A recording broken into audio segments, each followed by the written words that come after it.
That feeling when your coffee matches your mood? It's a vibe. Explore coffee that fits yours with Starbucks by Nespresso for Vertuo, now at Target. Simply add what you love for that perfect cup of coffee that keeps up with you.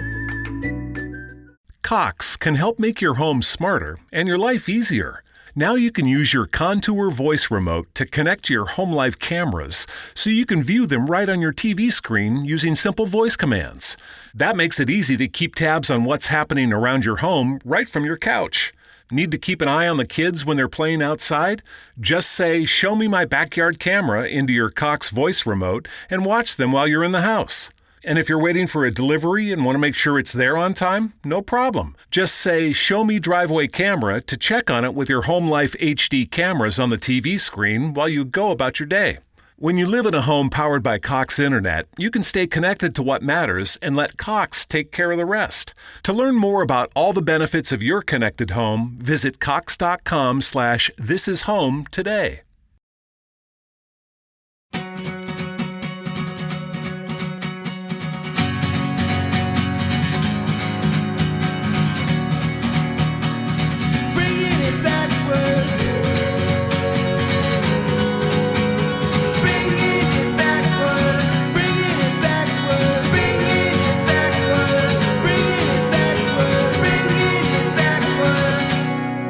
Hello again, it is Adam, and we had the opportunity to talk to Paul Mullen of the band Losers over Zoom video. Paul talks about being born and raised in Northern England and how he got into music. He started playing piano at a very early age. Santa Claus brought him his first Casio keyboard, and his parents ended up getting him this organ, this old organ from a music shop by his house, and that's really where he learned how to structure a song, was from that organ. He talked about picking up guitar for the first time. He's a lefty, so he either had to string the guitar upside down or play it kind of backwards, and it took him a while to really figure out the lefty guitar, but he talks to us about that. Going to college and joining his first band that really got successful. Your code name is Milo. He talked about that, getting signed and doing their first tours. Eventually, the band went on hiatus. He talked about joining the Automatic. Later, joined up with the guys in Losers, and that band formed around 2011. He tells us about landing in Los Angeles around February 2020, and then he's been in Southern California ever since, kind of got stuck during the lockdown. But he's still been able to write music, release music. The Losers have a new EP out called EP1, and thought is to release a new song every 6 weeks and kind of give it some time to breathe. And they've got a bunch of songs coming down. He said maybe up to 4 EPs and then doing a little package together and making a cool little vinyl release. So look forward to that. And each song has a very in-depth video that goes along with it. You can watch the interview with Paul on our Facebook page and YouTube channel at Bringing It Backwards. We'd love it if you subscribe to our channel, like us on Facebook, and follow us on Instagram, Twitter, and TikTok at Bringing Back Pod. We'd appreciate your support if you follow and subscribe to our podcast, wherever you listen to podcasts. We're Bringing It Backwards with Losers. This podcast is about you and your journey in music, and we'll talk about Losers, obviously, and the new EP you have. Mm-hmm. Cool? Yeah, great. Awesome. Do you mind touching on the other projects you've been in at all? I mean, I know it's part of your story. Okay. Yeah, cool. absolutely fine, yeah. Mm-hmm. Awesome. Well, first off, why don't you talk to me about where were you born and raised? You said you're in America now, right? Yes, currently in LA, yeah. Oh, okay, cool. So, but I was from the northeast of England, originally, Sunderland. I was born in Sunderland back in 1980 or something. And but yeah, Sunderland's my hometown football team, soccer team. We're terrible, but I love them. And I was sort of cut my teeth in music in Newcastle, and then I went to Cardiff for a bit. Then I was in London. Technically, I'm meant to be in Berlin now, but I sort of got stuck in America during the pandemic, so I'm still here. Oh, wow. Okay. Right on. Well, what was it like growing up? Like, I mean, were you in, where you born and raised? Were you there for a while? Yeah, I guess. So I went to all the way up to second year of university, which I think I was about 21. I became an art school dropout. But yeah, grew up, went to school and all that in the northeast of England. and university, I went to Northumbria University in Newcastle. I was studying fine arts sculpture for a couple of years, and then my first band sort of took off. So I went off, and now I'm in America. I had planned on going back to finish my degree, but it never quite worked out that way. Okay. Yeah. Very cool. What was the first instrument you learned? It was actually keyboards. Yeah. Okay. I mean, maybe the pots and pans that I used to get out of my parents' closet and just play the drums. So possibly a bit of percussion. They said when I was a kid, I used to arrange the different pans and as a drum kit, and I would play about. So I was always kind of a bit musical, I think. And but yeah, Santa Claus got me a little Casio keyboard. Cool. You know, and early age I just started playing about with it. And there was a TV show in the UK called EastEnders, which is a long-running soap opera sort of thing. I don't know what it's comparable to. It's still going. I've never watched it, but my mum used to watch it. There's a theme tune from that, and I just started playing it. And my mum was like, "Oh, how are you doing that, Paul?" "Oh, just hearing it, and I'm just playing it." She was like, because they love music, but both my parents, and they still do. And I was surrounded by music all the time, you know, being played, but they didn't play any instruments. So, and then to my memory, the next step was in the local shopping mall in Washington. There was an organ center, you know, like a kind of 2-tier bass pedals, volume pedal. You've got your beat bank and all the different sounds. So they got me one of them because it was just like, well, let's try it out. Wow. And it was kind of one of the best instruments I could have started my musical journey on, because I instantly had a rhythm section on my right hand. I had the melody on my left hand, and a melody on my right hand. I had the bass pedals. I had a whole orchestra. I could see how a song was put together. So it wasn't just a flat thing with the piano. You know, obviously you get the bass in the high end, but this was like, for my mind, it was good because I had rhythm, melody, bass pedals on the floor. I had a volume control. I had loads of different sounds to play with. I mean, it was kind of a cheap thing. But it's great. And I instantly knew how a song, at a very early age, how a song was kind of constructed and what worked best and how to blend in things. And it was just a store that was kind of closest to us, and they were like, okay, let's get one of these. And yeah, I really thank them for that. Sure. Wow. How long did you play that for? Or do you still play piano? I wish I still had that. I took it to this. Yeah, I play a bit. I mean, I'll kind of play everything if I get a chance to. Sure. So yeah, but I don't have the organ. I wish I had it still. We used it on a bunch of the Milo stuff. Just we had it in the studio. But yeah, I think we got rid of it because it was just sitting in my parents' place. And okay, you know, it's a big thing. So sure. Probably going to a good home. I got my use out of it for sure, and it needed to go somewhere else so someone else could learn and have fun with it. You know. Amazing, amazing. So you played that through high school and through school? When did you play? So when did you start writing songs? You said pretty early on. I think so. Yeah, I just started. I was kind of self-taught a bit.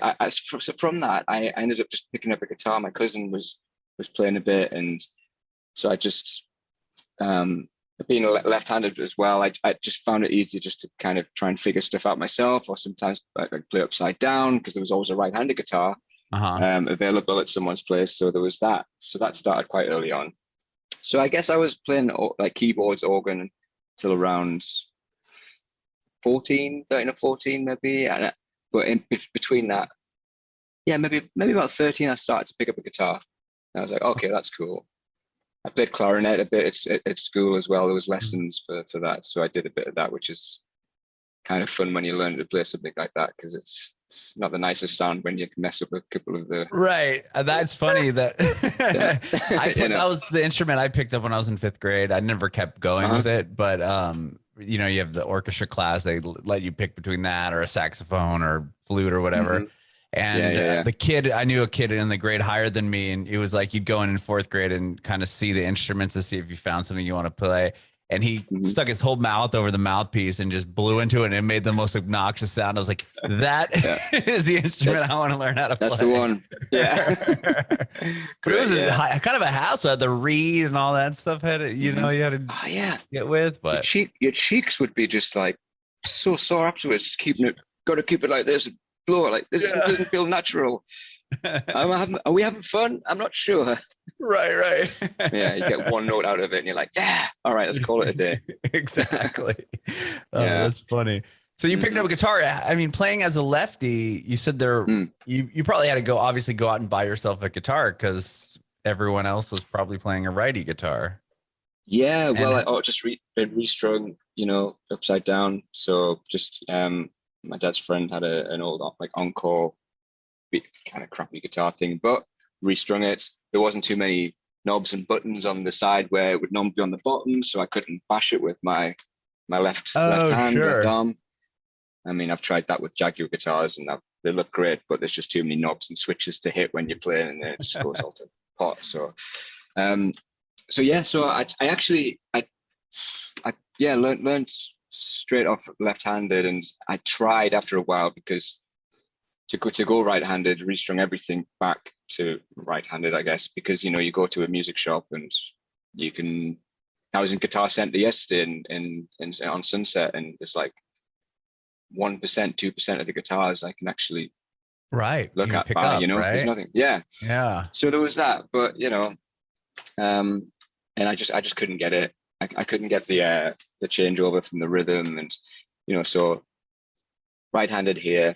It actually made sense for me, I think, from starting to play piano and keyboards first, that the left hand is the rhythm hand, and then the melodic hand is the right hand. So if you just transfer that to left-handed guitar, this is rhythm and this is melody. So it was just, it kind of made sense to me anyway. Sure. Yeah. It's interesting because the Chris Rowe from the Ataris, I don't know if you've ever had a chance to see them play. He plays lefty, but I think he learned so much. I've never asked him, but I think he learned on a righty guitar the same way. So he plays.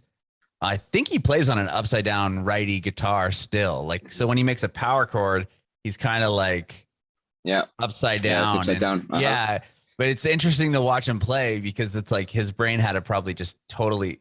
I'm sure he couldn't show anyone how to play guitar, I'm sure, because it would just be so confusing. It's great, but the good thing about playing upside down as well is you do get these interesting shapes, and I like to have some open tunings as well, so you can, you and finger picking as well, getting a bit more of acoustic stuff. I've been out in the desert for a year now, so I figured it'd be a nice time to pick up an acoustic guitar. Yeah, surrounded by Joshua trees and try and do stuff. So I've been doing a bit of that. So finger picking is really interesting upside down, because you get these weird shifts in where the bass note would probably normally be on your thumb is actually on your little finger, or your wedding ring, or whatever you call it, wedding finger. So it just shifts it a bit. It sounds unusual, and I like that. I like anything that's unusual, you can come up with some pretty cool notes, I'm sure, in chords that you wouldn't, other than, you know, knowing how to do it that way. It'd be like, oh, this sounds pretty rad and weird. But yeah, that's cool. Awesome. So you learned guitar. You're learning guitar. When did you start your first band? Were you at art school at this point? No, it would have been at secondary school still. Okay. So I would have been maybe 15, 16. And we were doing a bunch of covers, you know. I think the bass player obviously was into Red Hot Chili Peppers, so I know we did a bunch of them, because it's got to slap that bass, you know. Sure. When you're 16, that's all you want to do. Luckily, I haven't had to experience much of that since, but Chili Peppers are good, but just too much slapping the bass. It's not my anyway.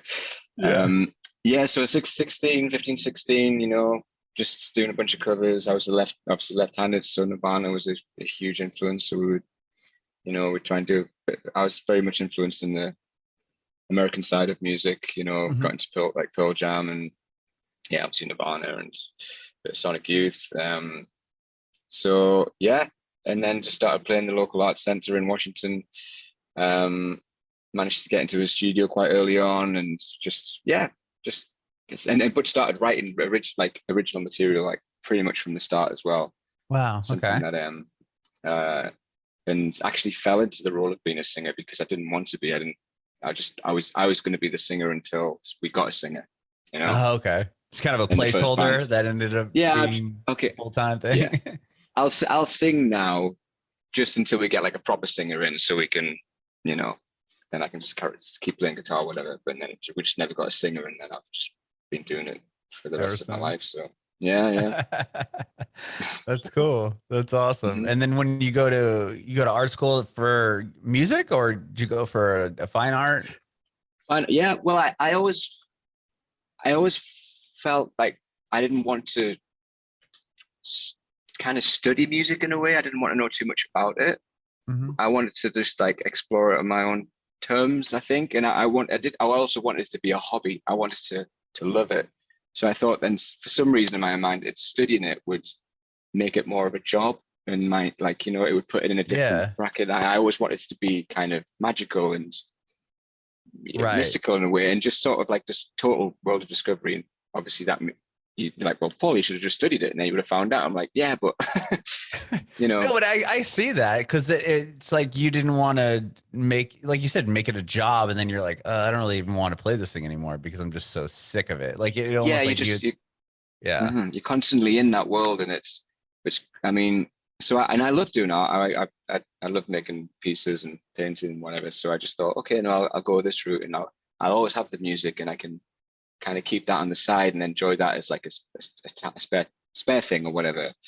But then the band I joined, Your Codename is Milo, we sort of started to take off. We got really busy. We got signed. We were doing sessions, and the art thing was then put on, and then the music became a job. And you know, it was still discovering about music, I guess, to this day. I suppose everyone does, but yeah, I always wondered if I should have just gone straight down the music route, you know, and really gone all armbands off in the deep end. But I don't know. It seems to be okay so far. Yeah, it looks like it worked out. So Your Codename is Milo started when you're in school, or did you join their band? Like how did that band form? They were like a 4-piece instrumental kind of post-rock band, and I knew the bass player, and I knew a bass player, drummer, and guitarist from rehearsing in the same area. So, and played a bunch of gigs and whatever. But yeah, I met them at was it Soul Wax? Too Many DJs and Felix the Housecat were playing in Newcastle. Oh wow! We had a couple of drinks. Yeah, it was a great night. They did it. Yeah, the setup was amazing. But I saw Adam and Ross from Milo there, and they were like, "Look, we've got this band together. I think we should come down and sing." So okay, I'll come in, and I got some demos. They were super scratchy, and I went in. And then I met Justin for the first time. He shoved a microphone in front of my face and went, he's from Don. He's like, "Hey, sing on that. I'm like, well, okay, right. Sang on it. Just like, okay, well, I thought we were just going to go through a bunch, but I'm recording now. Great. Sent it off. Oh wow! And, yeah, I set up on the first session, and then we got from that we got a John Peel session, which is like a BBC. You know, he was the kind of tastemaker type. Yeah, I mean. So I was like, what? Okay. We hadn't even played a show yet, but from those demos, it just kind of got involved, and I picked up a guitar. I was just singing in that band as well to start with. And then the John Peel session, we did a bunch of shows. We a bunch of management sniffing about and labels, and yeah, it all happened so fast, really. And that was from I guess 2003 to 2007 or 2008. Wow. Yeah. I love the sound of that band, or I love the sound of that band. Oh, cool. Thanks. I mean, it has that like, Cave In is like one of my favorite bands, and it reminds me of Cave In a little bit. And then like At the Drive-In, just kind of like that. Not to compare you, but like it just gives me that same feeling when I listen to it. Oh yeah, great. At the Drive, that's huge. Thanks. Yeah, I mean, saw them back in 2000 and recent. Well, not so recent, but in Berlin. And that energy, yeah, they're fantastic. And I think the good things about those bands is like those records still, like Relationship of Command by At the Drive-In still stands up as like a unique sounding record, you know. And it's like still stands up 21 years later or something. When was that? 2000? Yeah, 2000. 2001. And that was like not even, that was when they, I think that was their major label record, right? Or didn't they get signed a major label on that one? Yeah. Like, and then Jupiter is the album from Cave In that I love. I mean, that album's so awesome. Yeah, great. What's the Perfect Pitch Black or something? Or there's another one. Oh, Antenna Black is a good one. Oh, which one are you talking about? Good. There's a one later on. Let me look it up now. I want to know. Perfect Dark, Perfect. Oh, Perfect Pitch Black. Okay, yeah, That's it. yeah. Right. I was getting it right. Yeah. That had a great tunes. I got into them like I got after the Milo thing because people were like, "Oh, you sound like such and such, and sound like this." And really? Snakes. So Hot Snakes is from San Diego. That's where I'm originally from. Yeah. Right. Yeah. One of my favorite bands now, but they were like, "Oh, there's moments you sound like Hot Snakes." Like, oh. They were actually the last band I saw live in Berlin before I came out to America. Really? So yeah, I love that band so much. Yeah. So nice. Yeah, San Diego guys. That's cool. That's awesome. But I loved the driving that sort, and I think that's what we did with Milo. I mean, the first thing was with Albini, and then the first album was with Flood, and we just got into the studio and we just created a nice kind of, I hope, unique sound that I still love that record to this day. You know, I still think it kind of stands out. It has some nice moments. So totally does. So you did that for what, about 4 years or so, and then about 5 years, I think. Yeah, about 5 years. And then is that when you left to do Automatic, or like, or just kind of did? Well, you didn't want on like a hiatus or something there. Yeah, we just felt it was time. We released They Came From the Sun, and did a tour, and it just felt like it was time just to like put it on a break for a bit. Just we'd been doing it for 5 years, and it's living out of each other's pockets, kind of tough. I mean, I had the most amazing time, but we just felt it was right to like just take a breather, take stock, and then so the Automatic thing happened kind of a few months after that. Really, there was no real plan from my end. I just wanted to have a bit of a break as well, and then because the Automatic had come up to our studio in Newcastle, we did this collaborations record called Print Is Dead with Milo, where members of the other bands would come up for a day and we'd record and mix a song within 10 hours. Which was knocked about 10 years off my life, but it was a lot of fun doing. Oh my gosh. So, yes. And the idea was we'd try and create something maybe you'll come in with a riff. It'd normally come with the guest that would come in to the studio. They say, I've got this idea, I want to explore with you guys, and we'd make a band out of the musicians that were there. We thought, well, okay, for example, the field music, there was like marimbas, and Martin Grech had the baritone guitar that he just wanted to play loads on, and we had Ruben, and Automatic came up, and yeah, so that was the first connection, and we had mutual friends within the industry or whatever, and just got a call saying, do you want to come down and hang with the guys? It went really well with that Print Is Dead collaboration. So, you want to see? And I started writing with them straight away the first day, and I had a track that thought was a Milo track, but it never really worked out. Did it with the Automatic, and I was like, oh, this is exactly how I wanted to sound. That's awesome. Great. All right, and then we sort of kind of did that for like 3 or 4 years, I think. Yeah. So.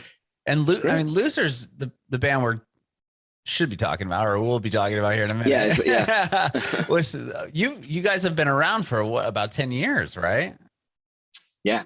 So I didn't realize that you had started that you've been doing stuff for that long. And like, tell me how the project got together. Well, it started with Tom and Eddie. It's sort of like a remix DJ project. Tom had been in a really good band from the UK called the Cooper Temple Claws, and they stopped probably just about a year before Milo did. So like 2006 maybe, and I think then Tom and Eddie Temple Morris was XFM DJs now at Virgin, and they just got together and they just hung out and started doing some remixes, for like the likes of Prodigy, and they but a bunch of other artists as well, and it just then that turned into them just writing some original material, and it worked really well. They started to form a band, I joined when I was staying with Tom in his place in North London. I needed a spot because I was finishing a record in London, split up with a girlfriend at the time, and was like needed somewhere to crash. So I had to be in London for another 3 or 4 weeks. On the last day of me staying with Tom, we decided to like, oh, we should try and write something. We did that, and it worked super well. It made the next Losers record, and I guest vocaled on a couple of live things, and then we just started writing. I ended up moving into the studio that he had in Manor House, again in North London, and we spent 5 years there, and that would have been in like 2011, I think. I sort of came involved 2012. And then we moved to Berlin 2015 and just had a studio there. And we kind of, when we're in the same country, we're in the studio all the time, right? And a really good workflow. So yeah, we've been bubbling away, I guess, for quite some time. Sure. I mean, yeah. And not only have you been doing that band, but you've always have multiple projects going on. That must be hard to kind of juggle all that, I'd imagine. I went through a phase where I just said kind of yes to everyone that wanted me to do something, or just, you know, if the band came into the studio that Tom was recording, for example, I would be around helping engineer and setting up whatever, and then I'd end up playing on some guitars or just whatever, and then I'd join that band and then we'd do it, and it was great. I found it was quite exhausting, but I found it I found a lot about myself, you know, where I sat in a writer's room, or where I sat as a musician or as an artist, and how I would pull people in different directions, and how I like to be pulled in a different direction myself. And I really enjoy bouncing off different minds and just trying to get whatever vision it is across. And I love it when it really comes together, you know. Sometimes it doesn't, but I've really found out who I was a lot more when I was doing all these different things. And I kind of like to be in that world as well still. So the Losers thing, I've got Young Legionnaire, which is kind of still active. The Milo thing is coming back. Oh, cool. We're going to have some shows, you know. So yeah. And then I'm doing a couple of solo things. I've been starting to play some open mic nights out in the desert. I'll do some more in LA whilst I'm here. Yeah, so just keeping busy, just, you know, spreading myself too thin, probably. Right on. Well, so you got out to LA, or now you're in Joshua Tree, and then the pandemic hit. Like, tell me about where you were when this all happened, because it sounds like you came out here for something, or maybe, you know, recorded something, and then you got stuck. Yeah, pretty much. I mean, yeah. So I came out here the 20th of Feb last year, and I'd already seen what was happening in Europe and, you know, and China and stuff, and it's like, okay. Yeah, coming from there, I'm sure you guys are a bit more aware of what was going on. I mean, I don't know, it didn't really become national, I don't feel like, news until maybe the end of February, early March. Yeah. No, it was definitely a thing back in Europe as well, and I could just see it being a delayed effect. Like what's happening, like the second wave would happen in UK or Europe, and then it would happen over here, and then it was just, so the Delta variant, you know, I saw that was all happening in the UK, and it's the cases sky, and now it's a thing, and it's like literally a week or 2 weeks, and then it's like it happens in America, you know.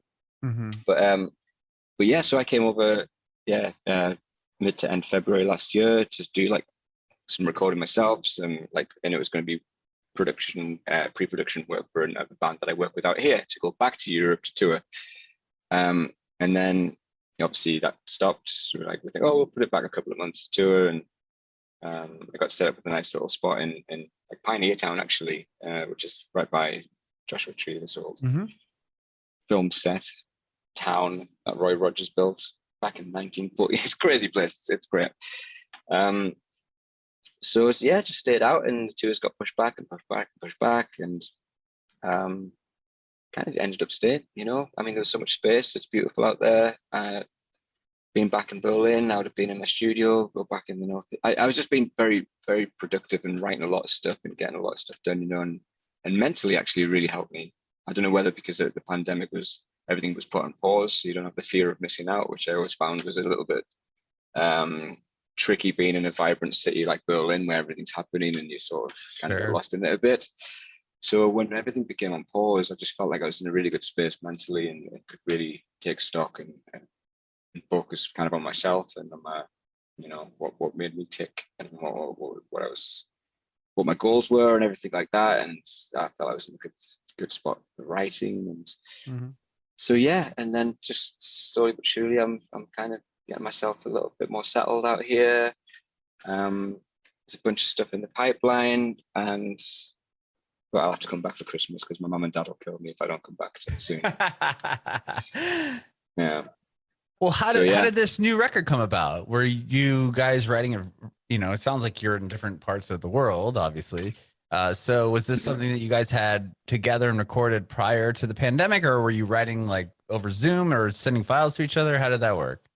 So like I said, like me and Tom were always in the studio just writing. So we had a bunch of tracks that were sort of sitting about. Some of them on this new EP, some of them have been around for 10, 12 years, some of them, Wow. The first demos. So that, and when you're doing a record or an EP, you kind of group them as a body of work. They kind of have to complement each other in a way, but also tell a story or have a feel. Like, for example, the last Losers record, How to Ruin Other People's Futures, was very much a vibe.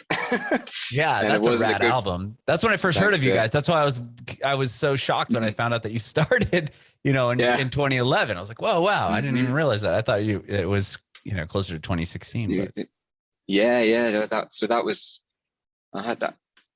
That was a tough record, and it's quite dark. It's like basically a guidebook to how to ruin your life and other people's around you. So some of the tracks that we're doing now didn't quite fit on there, even though they were done around the same time. Or and it just goes throughout. We've got like 25, 30 tracks that we've almost completed. And this process, so Losers since the end of January have been releasing a track every 6 weeks, just like that. And we grouped together as an EP. So EP1, EP2, EP3, EP4. Will that come as a double vinyl? Hopefully, we don't know. Let's see. But we're gonna keep on doing that until we run out of tracks. And with each track, we're going to do a webinar and go and dive into the studio session, bring up all the old stuff that we had in the progression, looking at the people who mixed the track and have them as a guest, talk about it. So really, wow. Then we do a cover, not a cover of it, a kind of a deconstruction of the tracks, just to reimagine them now be very playful with them.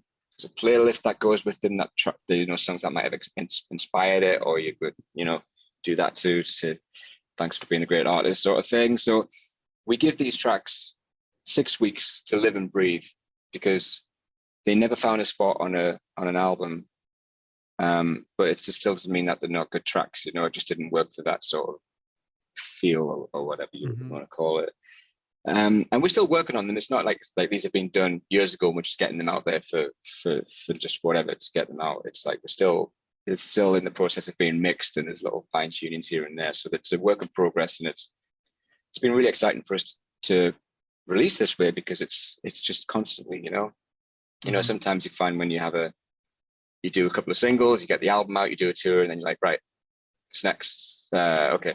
And then, if the album goes well, you do more tours, blah, blah, blah. But this is just like a living, breathing thing where we're changing. There's going to be a video for each track. So we're working with different artists. And we're also working with people at Decentraland, which is like a blockchain world where, we're building a venue where we're going to have it. So you can get in there with your avatar and look around our studio. The idea is to have stems on a desk where you could solo them, and you can kind of do your own little mix with it. There's going to be a gallery with the old videos playing, and some of the old stuff that we've been up to. And then you can walk into a venue, and then we'll be there in some shape or form, playing either the deconstructed tracks that we've done, or a new live set again that we're working on.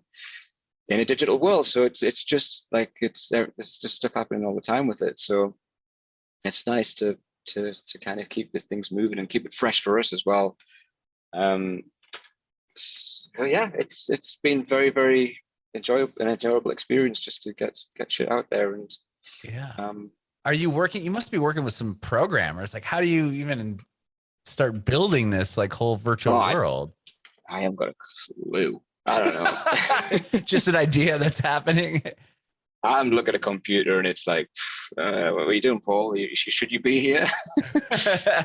Should you get back to your analog world, you dinosaur? I'm like, okay, yeah, okay. No, yeah. So we just got friends that are working in that world, yeah. And I've got a guy, Ewan, who's been doing a lot of the branding stuff for the, for the social media. For the social media, it's just social media. That's how much of a dinosaur I am. The social media. Those social media. And so yeah, we've got some great people working with us and helping us along, because yeah, I haven't got a clue about it, but I like to see things happen. If I have a crazy idea and it's like, oh yeah, we can probably do that. Like, okay, great, yeah, good. That's cool. Yeah, you're the first band I've yet to hear doing something like this. Like that's super rad. Yeah, it's an interesting world out there. Again, I still don't quite understand it, but it's we get a lot of people saying nice things about it. So. And it seems to be constantly growing, and anything's possible, if you want to build a butterfly that wants to fly off and take people with you, and then you play a show inside a butterfly in this world, you're like, all right, we'll do it. All right, really? Yeah, do it.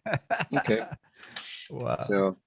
So EP1 is out now currently, and then you're going to put a new song out in another few weeks, and then so every 6 weeks you're going to release a song until the next EP's out, and then you set up to 4, and then that's going to be a double EP, or you don't know yet? We're just going to keep going. Yeah. Keep going. Okay. Just keep going. And then, I mean, I always like to get stuff out on vinyl at some point. So if you want to, we could maybe do like a nice little packaging of all the stuff with like all the videos and everything, and the deconstructed tracks or whatever. Put that all together as a nice little package. It could be quite good, So we'll see. There's going to be a lot of artwork and a lot of webinars that are available on YouTube now. You just go to our page and they're all there, so they're about an hour long, and we just talk sometimes about the track, sometimes about life, sometimes but there's a Pro Tools session up there, so it looks kind of like we actually know what we're doing. That's cool. And you're doing one for every song? Every song, yeah. Mm-hmm. When's the next one supposed to come out? Have you put it together yet? We have a new track coming out this week, I think. Oh, yeah. Okay. Mm-hmm. And then, so it's normally the track. Then it depends on how the process of the other things are going, people's availability as well, if we want to have a guest. So with it, normally it's within the release of the audio. We'll have like the next week would be the video, then we'd do like a webinar, and then maybe there'll be like a live version of some sort that's over the 4-week period. So yeah, but I can kind of chop and change as to how we feel, and again, if people's availability, if the live version's ready, all that sort of stuff, Sure. Awesome. But I think we do like a mailing list every month, just to give people like an update on what's going on, and then I can check it as well, so I know what's going on. You're on the mailing list. That's what I'm supposed to be doing in 2 weeks. That's awesome. Yeah. Oh, that's funny. Well, Paul, thank you so much for doing this. I really appreciate it. Thank you. Yeah, cheers. Thanks so much for having me. Yeah. I have one more question for you. I want to know if you have any advice for aspiring artists. I would say just make mistakes. Be okay with it. Try something out. It doesn't work, it's fine. You learn from it. And then just be yourself. Don't be afraid of that. Don't try and be anyone else. Just do what feels right for you. And if it's coming from you, and if people get on board, then it's totally genuine and it's totally honest. And if people are into it, they're going to love it. And there's going to be no questions asked. So, and just people will see that it'll be genuine. And if people don't get it, that's fine as well. It's still you. You're awesome. I can go get it.